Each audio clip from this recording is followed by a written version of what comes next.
Msnbc, Magic Johnson, Tyler Perry, and Steve White.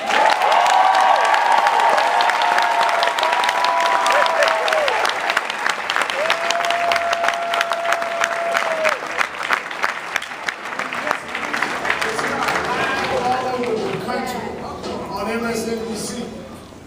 All of y'all, I can ask all of you how y'all can get a job. Always want to be a ball player. Hello, I can be going on. We always want to sing. Just cross.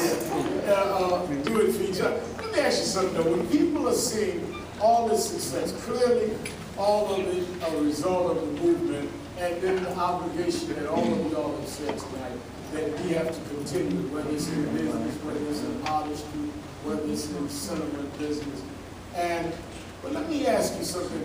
The kid watching, whether he be white, she be Latino, he be African American, say, but that's them, not me. Give me the hardest thing you had to overcome to really turn yourself around. I'm talking about something personal. I'm not talking about how I have a dream speech. I'm talking about me, Magic, me, Tyler, me, Steve. What did you have to deal with that was the turning point for you that you almost could have gone wrong, but it kind of shook you and made you realize this is what I want to do? Well, I think for me it was more, everybody put me in a category as the dumb jock. When I first tried to get into business, 10 banks turned me down. They loved the autograph. They loved me coming to dinner or lunch with them. But they didn't think I was smart enough or that I had the knowledge to really run a business and have an equity fund or a real estate fund. And so everybody thinks that, oh, because I'm Magic Johnson, I had it easy. Well, I had it difficult because to build those theaters down the street and the Starbucks, I had to do it with my own money until I had a track record of success. Then they looked up and said, oh, I guess he does know business. Now I will invest with him. But I think that we all have to overcome something. And then make no mistake about it, all four of us had to put in a lot of work. So if I was telling a young person anything, first of all, your work ethic has to be off the chart. And then what is your niche? Okay, what is that you're passionate about that's going to wake you up in the morning? See, the money, the check is not going to wake you up. That's not going to wake you up. It's your love and passion for what you do. That's what wakes you up.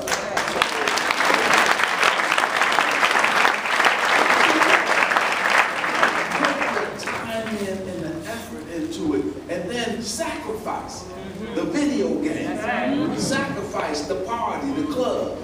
See, I made great sacrifices to be at the top of my game in basketball. When I first met Cookie, the first date we had, I had a Robert Hall three-piece suit. Because there's two suits in one.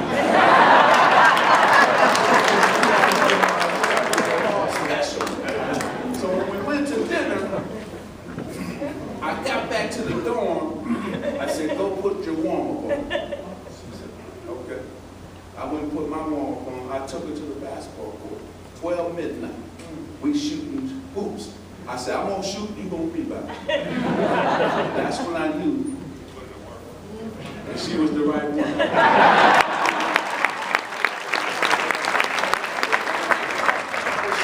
At 3 o'clock in the morning. So kids got to understand, they got to make sacrifices. They got to make the work in. So that's what it's about. For me, my greatest thing to overcome was my mind. Because I was born into this situation, I was born into poverty, I was born into what I saw every day. And everybody around me would tell me, this is it, this is your life, this is all you will ever be. You will never be any higher than this, you will never go any further than this. But once I began to understand that the dream that I had was taking on a life of its own, I had to get my mind to catch up with the dream. Because I literally lived in 2 blocks in front of, when I would walk out of my front door, 2 blocks in front of the house that I lived in, there are all these mansions that lie in St. Charles Avenue.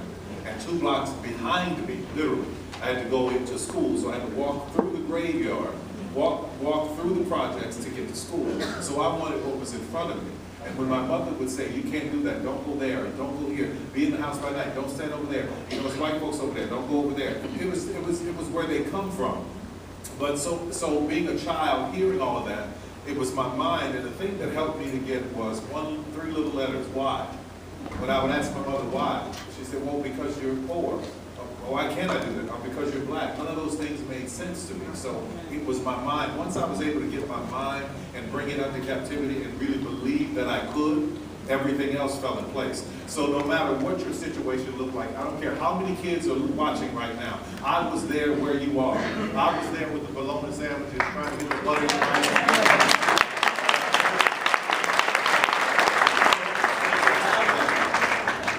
And know that there is a vision. And sometimes you have to take your dream and hide it in your coat and close to your heart so that the people around you don't tear it apart. Just as Magic said, you've got to work at it. Sacrifice. I'm still sacrificing to this day. I've laid so much aside just so that the work could be there. And that's why we can not only be successful, but carry so many others with us. You know, the hundreds of people that work for me, I have their dreams and their children's dreams and all of that on their backs. I'm carrying it with them. We're all pulling it together. So it's a wonderful thing, but it is getting over your mind. Stevie Wonder.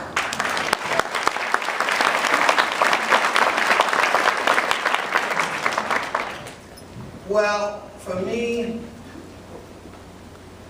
any and everyone's greatest doubt was my most wonderful blessing. And when I say that, I say it still for us today. When we talk about our successes, as men, as women of African descent, and various people of considered minority, when a person looks at you and says you can't because of the color of your skin, well, I can't relate to that because I've never seen any color anywhere.